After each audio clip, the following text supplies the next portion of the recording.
तो बनाना रिपब्लिक बन गई वो मुल्क। उस मुल्क में तो ताकतवर फैसला करेगा कौन सा कानून उसे मानना या नहीं मानना।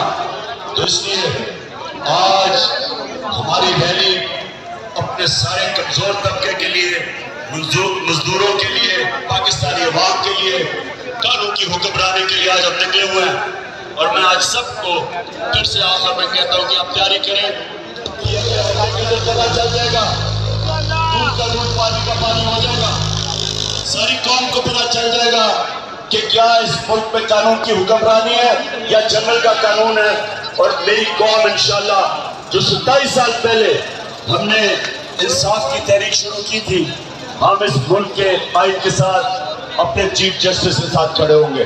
शुक्रिया।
ये नहीं है, हाँ ना, वो पीछे वाली गाड़ी, हाँ वो जो आ रहे हैं, वो जिसमें गाड़ी